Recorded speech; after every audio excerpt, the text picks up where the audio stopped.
Buenas tardes. Desde la Universidad de Valladolid presentamos el simposio Aprendizaje competencial y vivencial a través de la didáctica del objeto.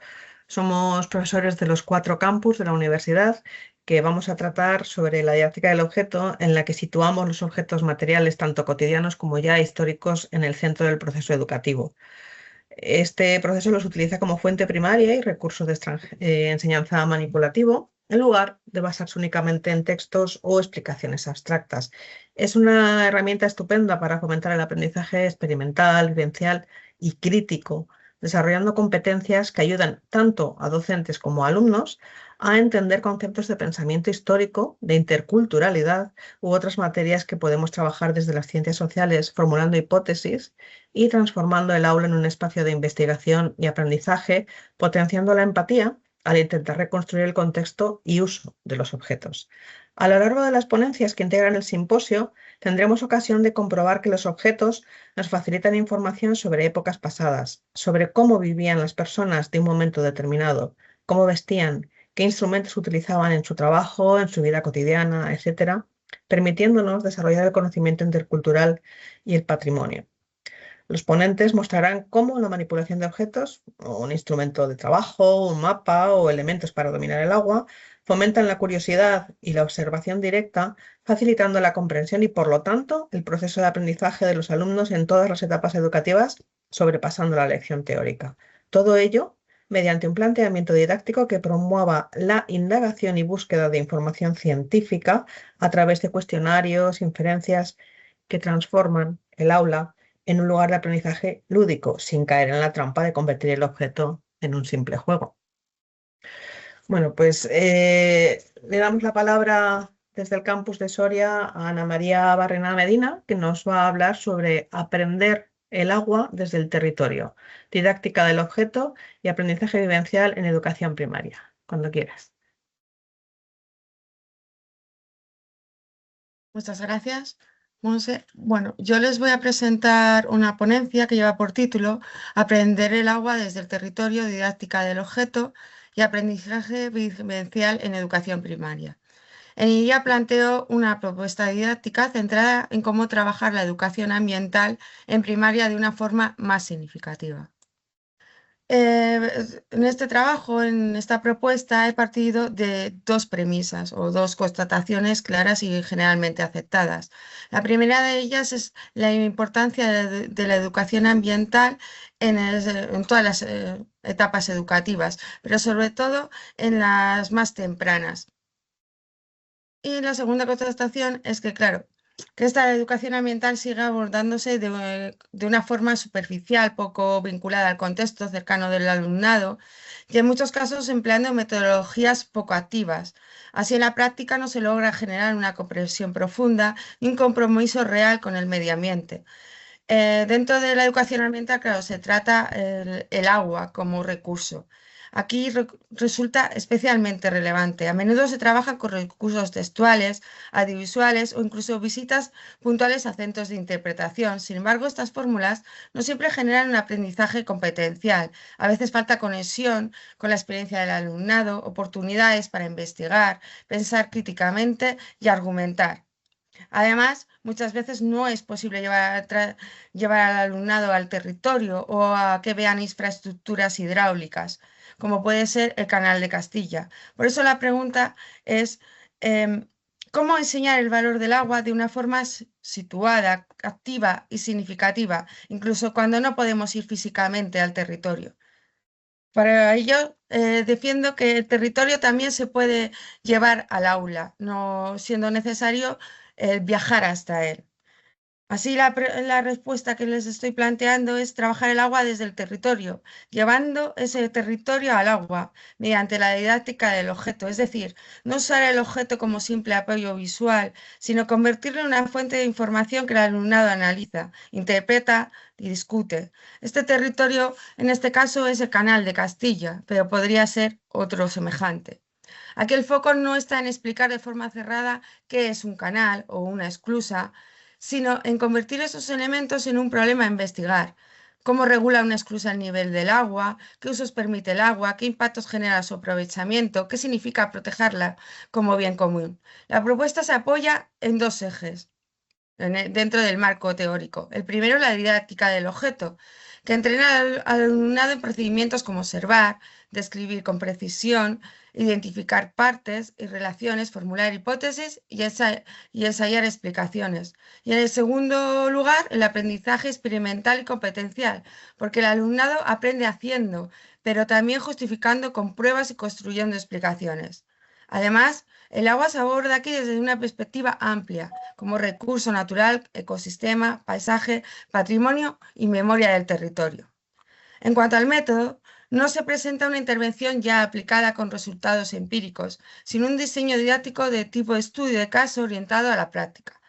El objeto principal es configurar una propuesta coherente, viable y replicable en el aula. Por tanto, la aportación de este trabajo no está en medir resultados cerrados, sino ofrecer una secuencia bien fundamentada, con tareas, materiales e instrumentos de evaluación que puedan ser implementados en contextos concretos de educación primaria, especialmente en quinto curso y dentro del área de las ciencias sociales, pero siempre en conexión con las ciencias naturales. El corazón de la propuesta son 3 maquetas. Maquetas que tienen que ser funcionales y que son concebidas como objetos didácticos. La primera de ellas es la maqueta de una esclusa que permite trabajar la regulación del agua. Gracias a ella el alumnado puede observar compuertas, cámara, variación del nivel del agua y comprender cómo se gestiona y qué decisiones implica esta regulación. La segunda maqueta es de un molino hidráulico que conecta el agua con la energía, el trabajo, los aprovechamientos y la sociedad. Aquí se abre la reflexión sobre los usos del agua, su valor económico y social y los posibles conflictos o prioridades entre los distintos usos. La tercera de las maquetas sería de un tramo del canal con su ribera y su paisaje asociado, pensada para abordar el agua como ecosistema. Esta maqueta permite analizar biodiversidad, especies, vegetación de ribera, especies invasoras, crecidas del agua, sequías y conectividad ecológica. Lo importante es que estas maquetas no son decorativas, han de ser funcionales, manipulables, seguras y lo bastante claras como para generar preguntas. El alumnado no solo mira, experimenta, mide, compara, debate e interpreta. Así el objeto se convierte en mediador del aprendizaje. Como secuencia de aprendizaje, la propuesta se organiza en torno a 5 sesiones de en torno a 50 a 60 minutos. La primera se plantea el problema y se territorializa mediante la pregunta de dónde viene y dónde va el agua en nuestro territorio. Aquí se introduce el canal de Castilla con apoyo de imágenes, mapas, folletos o vídeos. Una segunda sesión en la que se trabaja la maqueta de la esclusa, con observación guiada con el profesorado, formulación de preguntas y pequeñas mediciones. En la tercera de las sesiones se trabaja con la maqueta del molino hidráulico, relacionando agua, energía, trabajo y usos sociales. En la tercera de las sesiones se aborda lo que es el tramo del canal con su ribera y su ecosistema, incorporando así la dimensión ecológica y paisajística del canal. Y por último, en la quinta sesión, el alumnado elabora un producto final. Es como una pequeña exposición en grupo y en la que también hará un compromiso individual con la protección medioambiental y en especial del agua. En cuanto a la evaluación y resultados, la evaluación se pretende que sea con instrumentos breves y claros y que no se base en un examen típico que sea memorístico. Entre los resultados esperables, en primer lugar, la creación de un itinerario de aprendizaje que integra procedimientos propios de las ciencias sociales, es decir, observar, localizar, inferir, establecer relaciones causa-efecto y argumentar con fundamentos. En segundo lugar, la generación de evidencias visuales y transferibles, fichas de lectura, mediciones, mapas sencillos adaptados a los niños, debates, etc. Y el producto final que sintetiza todo este aprendizaje y compromiso ambiental. Y principalmente lo que se prevé es un efecto positivo de motivación, de interés por parte del alumnado y que realmente adquieran un compromiso personal con la protección del agua. Claro, como cualquier propuesta didáctica tiene sus beneficios y sus posibles inconvenientes que no se tienen que dar necesariamente. Desde la discusión considero que la didáctica del objeto ofrece una vía especialmente útil para la educación primaria porque reduce la abstracción, facilita el razonamiento causal y sitúa al alumnado ante realidades materiales que pueden mirar, tocar, medir y poner en funcionamiento. Además, permite acercar el patrimonio hidráulico, en este caso, al aula, incluso cuando no es posible visitar el territorio. En este sentido, las maquetas no sustituyen al canal ni a una esclusa, pero sí lo hacen más accesible y comprensible. Sin embargo, la propuesta también presenta retos, exige maquetas que realmente sean funcionales y que no se queden en un mero juego, exige que los profesores tengan medien más y se necesitan materiales complementarios. En definitiva o en conclusión, esta propuesta sitúa el agua como eje de aprendizaje medioambiental, patrimonial, territorial e histórico en primaria. A través de la didáctica del objeto y del aprendizaje experiencial se favorece una comprensión más profunda de las relaciones entre agua, territorio, sociedad, patrimonio y, si quieren, economía. La aportación principal de la comunicación es mostrar que es posible trabajar el agua como bien común desde una perspectiva educativa integral, activa y conectada con el entorno, promoviendo no solo conocimientos, sino también competencias y conciencia ambiental. En definitiva, aprender el agua desde el territorio es aprender a comprenderla, a valorarla y a protegerla como bien común y como bien propio. Muchas gracias por su atención. Muchas gracias, Ana. Continuamos ahora con nuestro recorrido por la Universidad de Valladolid. Nos vamos al campus de Segovia y José Miguel Alonso Rojo nos va a hablar sobre el mapa como recurso didáctico en el estudio del espacio y el objeto en educación secundaria. Vale, muchas gracias, Monse. Voy a compartir la presentación. ¿Se ve? Sí, Vale, perfecto. ábrela. Está. Voy a compartir pantalla completa.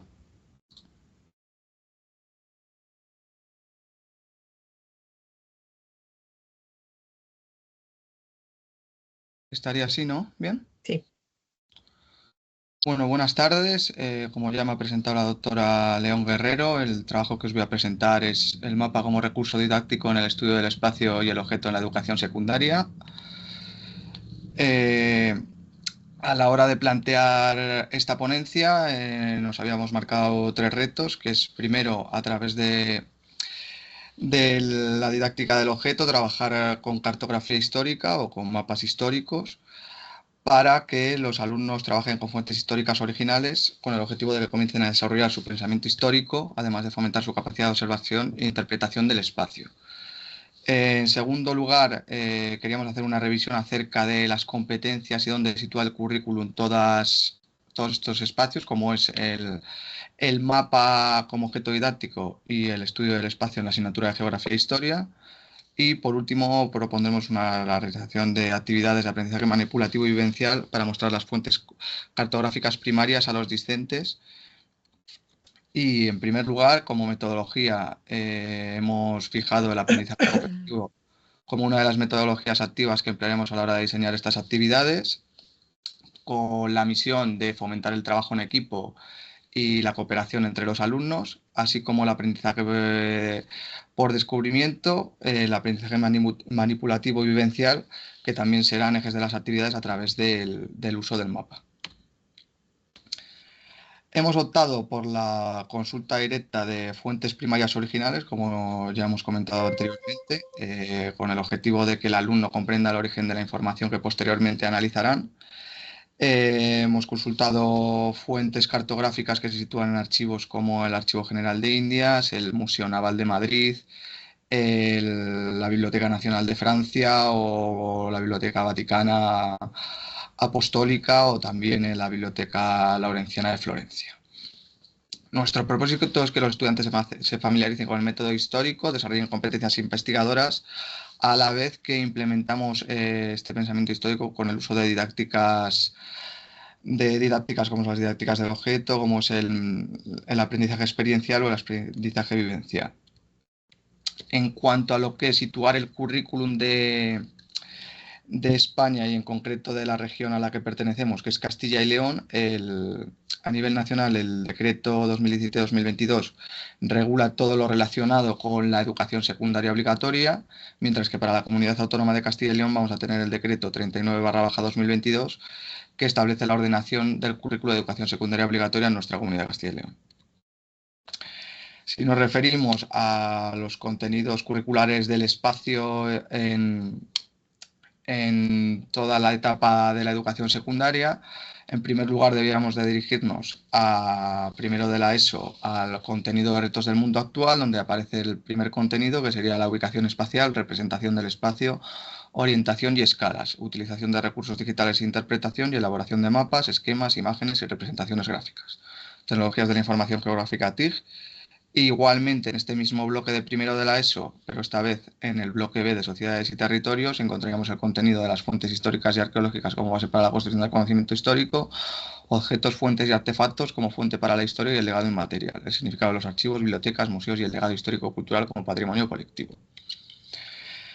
En cuanto a los bloques básicos de tercero y cuarto de la ESO, lo que es el espacio se encontraría en el primer bloque de retos del mundo actual, en el contenido de cultura mediática, tecnologías y métodos de las ciencias sociales, análisis de textos, interpretación y elaboración de mapas, esquemas y síntesis, representación de gráficos, interpretación de imágenes a través de medios digitales accesibles, fotografía aérea, información de satélites y el papel de las tecnologías de la información geográfica, fuentes y estadísticas de la información digital, el INE. En cuanto a las actividades que vamos a proponer relacionadas con la didáctica del objeto, en concreto con el mapa, nos vamos a centrar en la asignatura de Geografía e Historia, en concreto en el bloque, en el segundo curso de la educación secundaria obligatoria, y lo que va a ser en el desarrollo de la concepción del mundo y el desarrollo político, económico, social y cultural a lo largo de la Edad Media. Unos saberes que se encuentran en el bloque de sociedades y territorio con el contenido de la organización política de la Edad Media, imperios y reinos, y a su vez vamos a seguir esta evolución de los conceptos anteriormente dichos vinculados con la Edad Moderna a raíz del descubrimiento de América y el nacimiento de una nueva realidad espacial y territorial como va a ser la aparición del Nuevo Mundo, del cuarto continente de América, que aparece vinculado en el bloque B de Sociedades y Territorio, en concreto en el contenido de viajes, descubrimientos y sistemas de intercambio en la formación de una economía mundial, la disputa por la hegemonía y la geopolítica en el nacimiento y evolución de la modernidad. Mediante la didáctica del objeto, en nuestro caso el mapa, queremos fomentar el aprendizaje manipulativo y vivencial para que puedan utilizarlo y comprenderlo en primera persona nuestros alumnos, facilitando así el proceso de enseñanza-aprendizaje.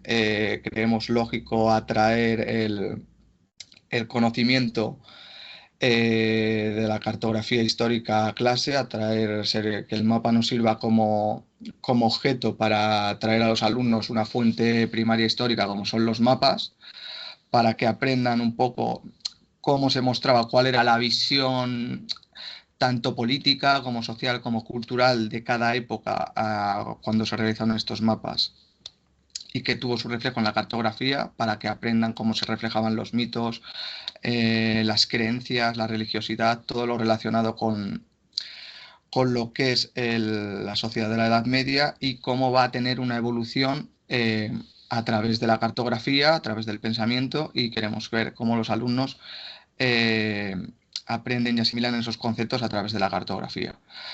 Para ello queremos trabajar, como ya hemos dicho, en el segundo curso de la ESO estos conceptos. En primer lugar va a ser la evolución de la concepción del mundo a lo largo de todo lo que es el periodo medieval mediante la cartografía histórica. Le traeremos o queremos visionar el mapa como objeto didáctico tanto a través de formato digital con las sucesivas plataformas que los museos tienen en sus webs para mostrarnos esta información cartográfica, como en formato físico, si podemos, a través de la reproducción de facsímiles, como por ejemplo tenemos en la Monumenta Cartográfica Castellana, o por ejemplo facsímiles de gran tamaño como la Monumenta Cartográfica de Portugal, la Portugalia. Y también optaríamos por realizar o traer a otro modo de maqueta a los alumnos esta información cartográfica para que también la sepan valorar y muestren de una mejor manera esas condiciones sociales, culturales y de mitos y creencias. Es a partir de entonces, con la didáctica del objeto, cómo vamos a mostrar esa evolución de la concepción del mundo, cómo va a ser primero en las primeras etapas medievales con los mapas enteos en las que se muestra la imagen de los tres continentes presentes, arriba Europa, abajo África y en la parte oriental del mapa Asia, cómo va evolucionando a lo largo de la Edad Media, mostrándose ya en cartas portulanas que nos muestran el mundo conocido a través de mapas portulanos, como se muestra en la imagen con el mar Mediterráneo y lo que se creía el extremo oriente que finalizaba en el Catay, lo que hoy se conoce como China. Y después con cómo termina cerrando antes del descubrimiento de América con mapas de ojo de pez, como en este caso un mapa tolemaico de 1491, de Enrique Martellus. También, como hemos dicho, queremos mostrar a los alumnos cómo los mapas reflejan la realidad política, cultural, religiosa, los mitos y creencias existentes en la sociedad de la época en la que se construyeron, reflejando lo que es tanto el imaginario cartográfico, es decir, la política y el poder del momento, como el imaginario cultural y religioso. Y vamos a traer a estas líneas el ejemplo del mapa de Abraham Cresques de 1375, el cual nos reflejan los mitos y creencias a través de mitos como el del rey de Guinea o el mito de los Reyes Magos, que aparece reflejado en la parte oriental del mapa, justo al lado de la ciudad de Jerusalén, que la coloca como el principal centro del mundo, centro de la cristiandad, y a su vez también nos refleja otro centro, como era el centro de la vida árabe o de la vida islámica, en este caso las ciudades de Medina y de la Meca. Con lo cual traeríamos a los alumnos lo que es esa realidad, tanto la de la realidad política como la realidad social, cultural, de mitos y creencias y esa idiosincrasia instalada a lo largo de la Edad Media. Y relacionado con el segundo contenido que les queríamos plantear a los alumnos está el descubrimiento de América, cuando se va a ampliar esa visión del mundo, ese concepto cartográfico y esa realidad política, social y cultural, presentándose una nueva realidad a la cual se le irán incorporando nuevos límites, nuevas fronteras, en un nuevo marco político al que se le añadirá también la sociedad y la cultura del momento, en el cual aquí, por ejemplo, en este mapa de Jorge Reinel de 1519, podemos apreciar tanto la estabilidad política como las rutas comerciales que se van a abrir a partir de entonces del descubrimiento de América, o como vemos aquí en este mapa, la representación de por primera vez en este margen de Tenochtitlán, o el continente americano ya en su vertiente atlántica ya por fin configurada. Por lo tanto, y a modo de conclusión,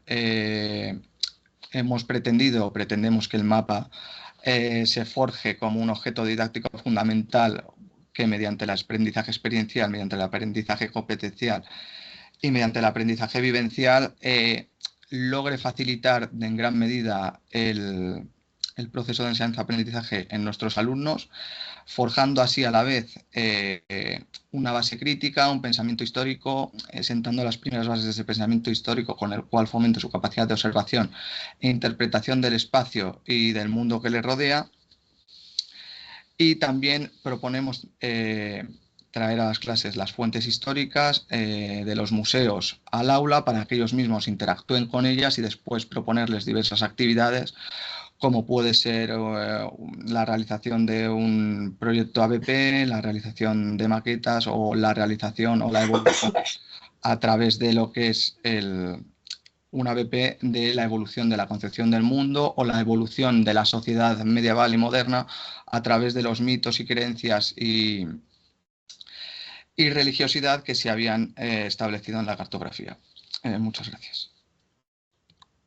Muchas gracias, José Miguel. Continuamos ahora por el campus de Palencia, donde Esther González Alonso nos va a presentar su trabajo titulado Del objeto al sujeto, la interculturalidad como modelo de innovación docente en la enseñanza de las ciencias sociales. Gracias, Monse. Voy a compartir.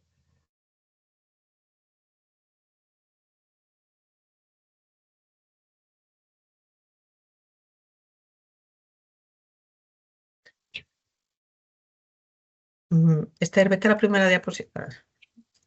Sí, se me ha saltado. Esa sería la primera. Gracias.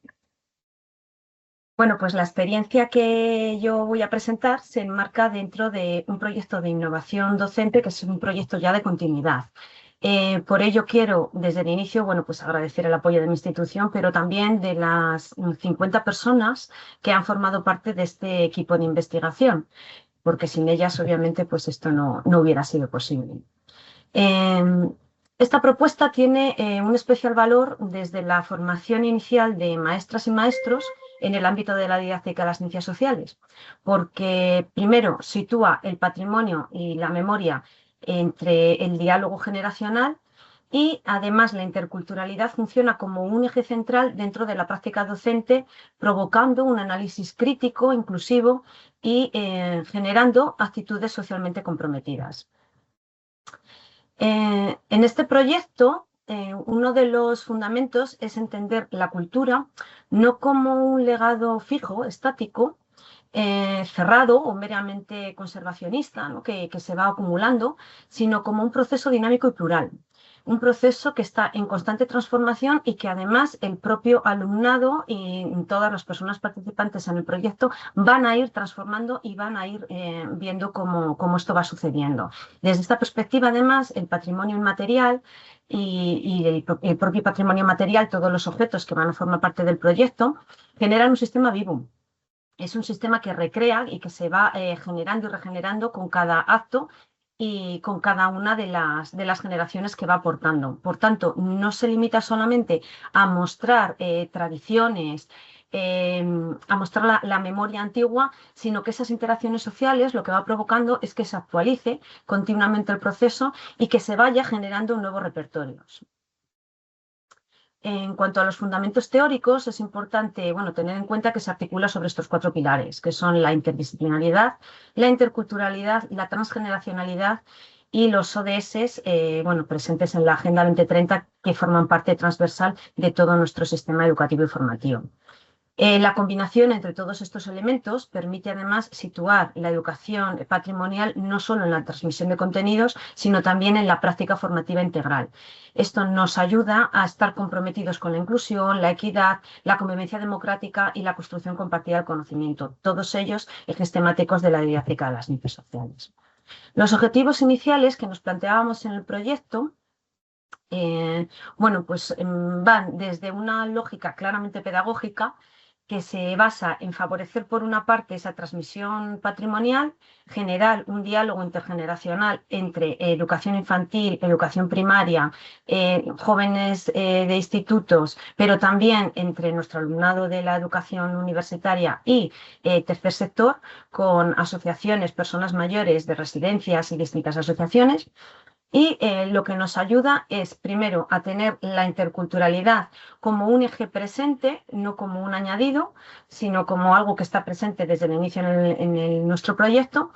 Y por otra parte, el alumnado universitario adquiere todas esas competencias de mediación, de pensamiento crítico y de diseño didáctico innovador a través del propio proyecto.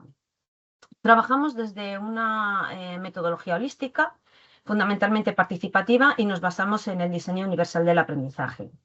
Este diseño nos permite hacer experiencias en las que nuestro propio alumnado actúa como mediador entre esa memoria, la identidad y su propio proceso de aprendizaje. Así empoderamos también su propia formación. Lo relevante aquí es que la inclusión no aparece como una medida correctiva, sino que es un principio estructural del proyecto. Cada participante puede contribuir desde su propia edad, experiencia vital, desde su bagaje cultural, y puede en cada una de estas fases desarrollar toda su experiencia desde el aspecto que quiera. Es por eso que, aunque se van generando distintas comisiones de trabajo, los participantes pueden de forma transversal ir adquiriendo protagonismo en cada una de esas partes. En este caso, el objeto es el gran representante y actúa como mediador de la memoria y de la identidad y la transmisión simbólica. ¿Cómo sucede esto? Pues la idea es que el propio objeto nos dé el soporte para que las personas puedan contar qué vida hay detrás de él y nuestros niños y nuestras niñas puedan imaginar y reinterpretar todas esas historias que nos van contando las personas mayores. A su vez, además, es que cerramos el ciclo porque también nuestras niñas y nuestros niños muestran objetos actuales en analogía con los objetos que las personas mayores tenían y hacen esa validación pedagógica a través de nuestro alumnado de la universidad, viendo esas comparativas, esas utilidades y también toda la simbología, los mitos, la tradición, las leyendas, los cuentos, cualquier tipo de relato que va detrás de esos objetos. El desarrollo que tiene nuestro proyecto, que tiene esta experiencia, se genera por focos de interés. Salimos de la idea estructurada de las unidades didácticas y nos fijamos más en 4 focos, que es fundamentalmente el diálogo dinámico, que es lo que enmarca y articula todo el proyecto, la creación artística, porque no solamente partimos de objetos existentes, sino de objetos que se van creando, incluso de objetos que se van modificando, que ya existían, pero se van adaptando, la mediación, donde nuestro alumnado universitario tiene el máximo protagonismo, y la generación de los microrelatos, que serán el resultado final de cómo vamos a ir recogiendo y de la valoración final de cómo se van a ir recogiendo los resultados a través de las distintas fases. En cuanto a la participación de la metodología, lo que hacemos es generar 5 comisiones que nos ayudan y nos facilitan, pues primero la coordinación entre todas las personas participantes, permite diversificar distintos materiales, como pueden ser las historias de vida, objetos relacionados con los juegos tradicionales, artesanía, objetos artesanos, e incluso integrar ese enfoque intercultural dentro de cada una de las fases.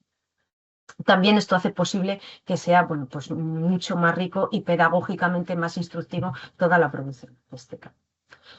En este caso, la oralidad funciona como vehículo educativo. El proyecto adquiere un papel significativo en tanto en cuanto somos capaces de ir expresando esa continuidad narrativa del proceso. Así pues, las leyendas, los cuentos, los refranes, toda la literatura tradicional se convierten no solamente en el resultado, sino en el vehículo de transmisión. La oralidad no se entiende desde esta perspectiva como un medio de transmisión, sino que es en sí misma el patrimonio vivo, ya que se van recogiendo incluso los testimonios a través de distintas grabaciones de todas las personas implicadas en el proceso, aunque no estén en el mismo tiempo y en el mismo espacio. Esto también nos añade una significación de pertenencia dentro de los participantes al propio grupo, al propio equipo. Hay un paso intermedio que es el cómo a través del cuento traducimos este microrelato dentro de este ciclo propio de la transmisión.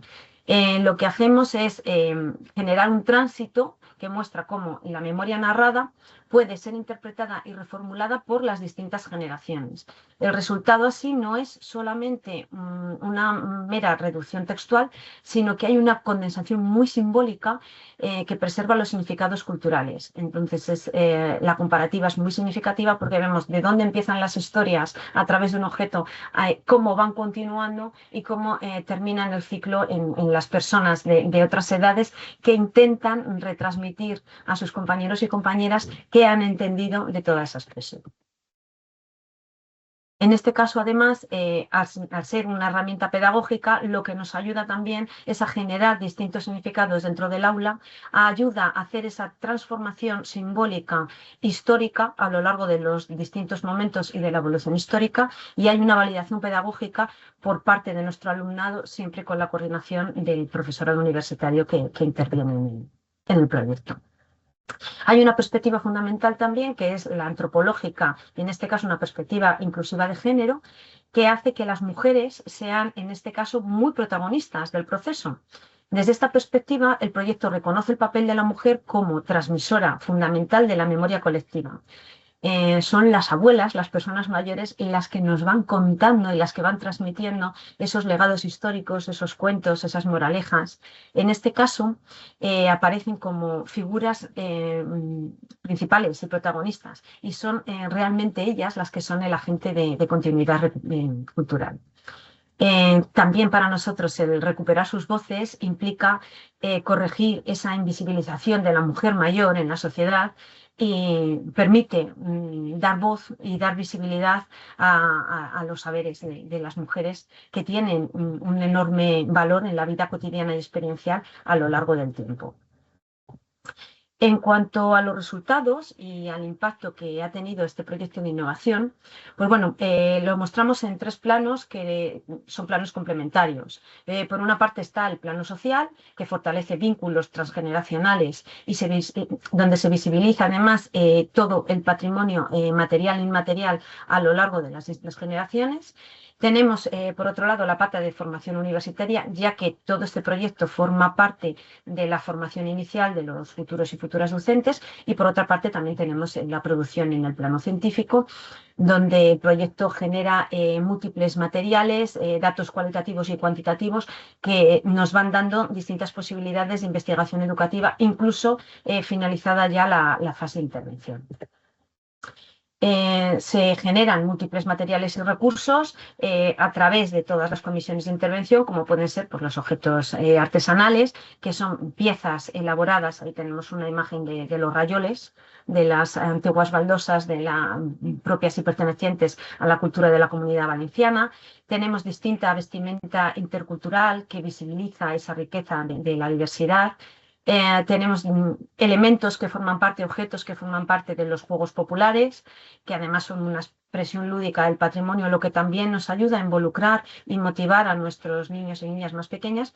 Y además tenemos recursos participativos transferibles en otros contextos formativos, que es lo que nuestros futuros y futuras docentes ayudan a manejar y hacer accesible para las otras personas participantes. En cuanto al resultado final, bueno, pues en este caso hicimos una exposición final interactiva a la que dimos bastante difusión. Fue una dimensión clave del proyecto, ya que permite sacar el trabajo fuera del aula, lo sitúa en el diálogo de la comunidad, es donde realmente se formó el espacio de encuentro más allá de las tecnologías de las distintas generaciones. Y además de esta exposición, que fue muy rica, muy participativa, se han generado distintas píldoras formativas. Ha habido un apoyo institucional para la difusión continua del proyecto, con lo cual, bueno, pues de una forma u otra también existe esa transferencia de conocimiento dentro de un modelo que se consolida con una visibilidad académica y educativa y además institucional con el tercer sector, ¿no? En cuanto a la participación, pues más de 1.300 personas involucradas, de una forma u otra intervinieron en distintas comisiones y en la participación en las distintas comisiones, y 2 titulaciones fundamentalmente de la universidad que han formado parte de su alumnado del proceso desde el diseño hasta la evaluación. Sin embargo, no solamente planteamos los datos cuantitativos para visibilizar el volumen, sino también para traducir la dimensión real que ha tenido relacional, ¿no? Esta densidad relacional habla de una experiencia que articula a la universidad, a la escuela, a las residencias, asociaciones y a toda la comunidad educativa en distintas provincias de Castilla y León, incluso en alguna comunidad externa. El carácter innovador que tiene el proyecto, en nuestro caso lo valoramos que reside en que trasciende a la lógica del aula como un formato cerrado, integra el arte, la narración, el objeto a través de la mediación y el diálogo. Es una propuesta coherente que forma parte de la formación inicial del docente, de los futuros docentes y también de los actuales, porque ha habido distintos centros educativos muy implicados en este proyecto. Y en este caso entendemos que la proyección además es doble. Por una parte, mejora esa formación inicial de nuestro alumnado, y por otra fortalece ese tejido comunitario mediante estos procesos de conocimiento compartido. En este caso, además, la interculturalidad forma un valor en sí mismo, en tanto en cuanto que no se plantea como una mera coexistencia de las diferencias, sino como una práctica pedagógica, y convierte la diversidad en sí en uno de los recursos formativos. La presencia de personas de distintas procedencias y culturas amplía los repertorios narrativos, cuestiona la mirada etnocentrista con la que muchas veces abordamos los distintos objetos y narraciones dentro del aula, y además nos ayuda a generar identidades abiertas, mejorar actitudes como el respeto, la tolerancia hacia otras culturas, y en este sentido toda esta diversidad forma parte tanto del contenido como de la propia metodología y al final de los resultados obtenidos. Finalmente, el proyecto plantea un modelo replicable. Su potencial de transferencia se apoya en estas tres dimensiones: en la integración cultural, en la formación docente y en la sostenibilidad y la interrelación institucional, siempre y cuando se mantenga el núcleo metodológico, que en nuestro caso, como ya planteábamos, es por la participación, el diálogo compartido y la mediación, incluyendo esa perspectiva intercultural y, por supuesto, esa perspectiva de género, de visión de género. Y bueno, pues para finalizar les dejo unos enlaces donde se pueden visibilizar los distintos resultados que se han ido obteniendo a lo largo del proceso, y quería terminar, bueno, pues con uno de los lemas que ha formado parte desde el inicio del proyecto, que es el de uno todos, porque realmente de un proyecto inicial la suma de todos sus participantes ha conseguido hacer que realmente este proyecto de innovación docente tenga significado. Muchas gracias. Muchas gracias, Esther. Bien, pues finalmente, desde el campus de Valladolid, yo, que soy María Montserrat León Guerrero, voy a cerrar la exposición de nuestro grupo con un trabajo titulado Trabajar con maletas didácticas en educación secundaria.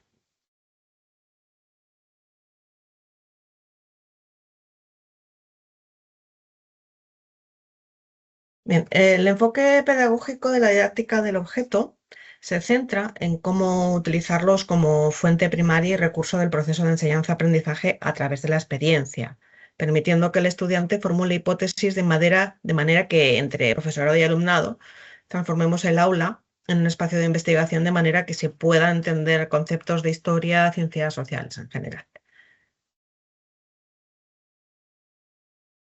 ¿Qué no pasa?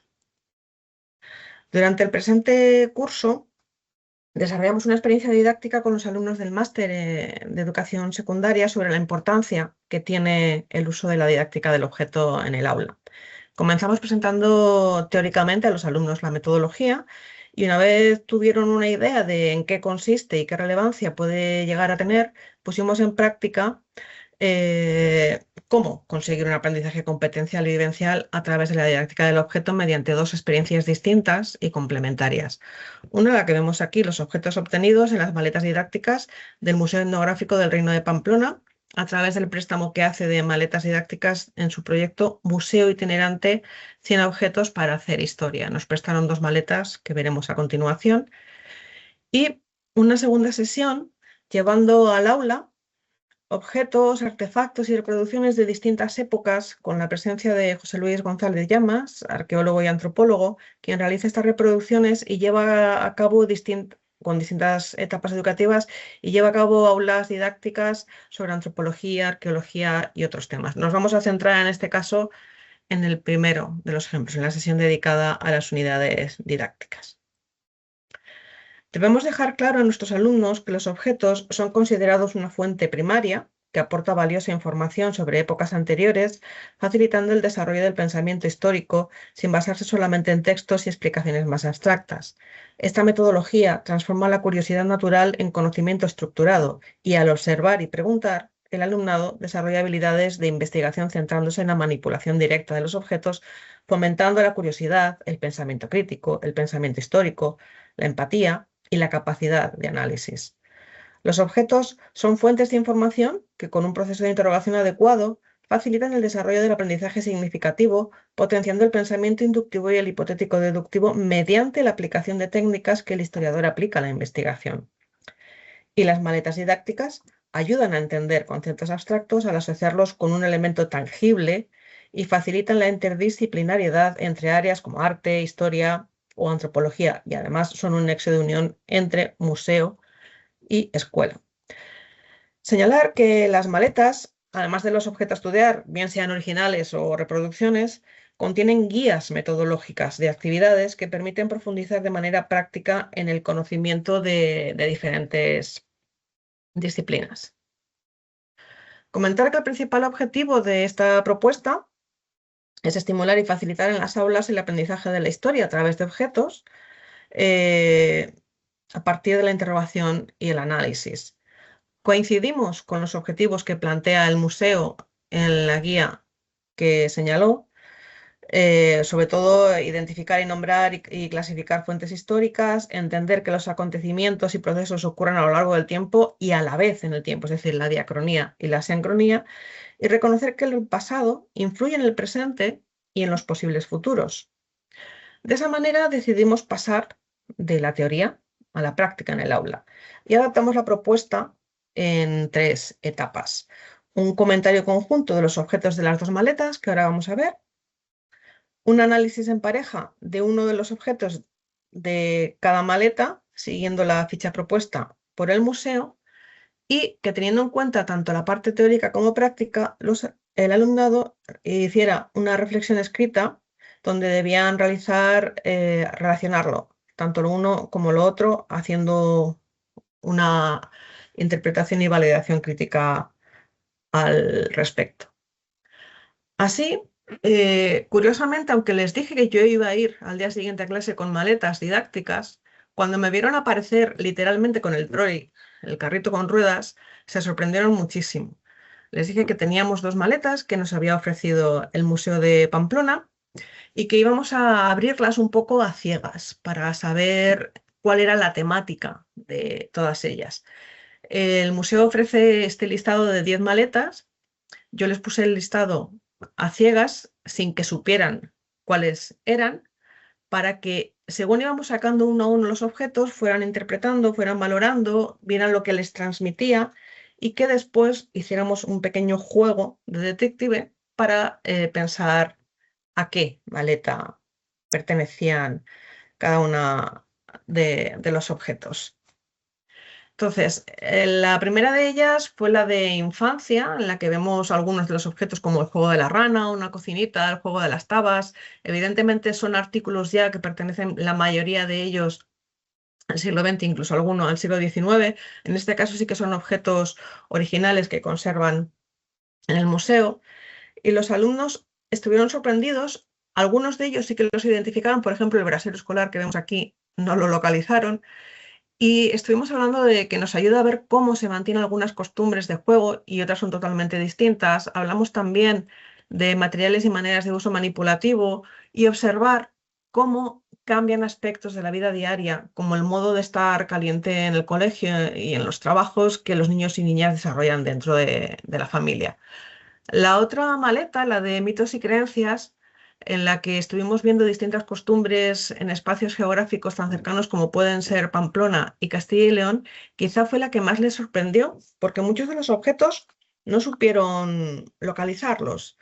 En algunos casos porque ya son aspectos realmente que no se utilizan, la mayoría de ellos relacionados con aspectos de creencias relacionados con la Iglesia, y se han perdido en nuestro imaginario diario, en nuestro imaginario habitual. Algunos que tenían más contactos con zonas rurales sí que podían identificarlos, o alguno que tenía un poquito más de años llegó a utilizarlo, pero ya es algo muy excepcional y sobre todo también nos dimos cuenta de que hay cosas que no sabíamos lo que eran, yo incluida. Por ejemplo, había un objeto de difuntos que yo, si no me pongo a buscarlo, no sabía lo que era, porque era muy habitual tradicionalmente su uso en Pamplona, pero no aquí, en Castilla y León. Una vez clara la temática general, los alumnos se distribuyeron en parejas y fueron analizando un objeto de cada una de las maletas según el modelo de ficha de análisis facilitado por el museo que vemos aquí.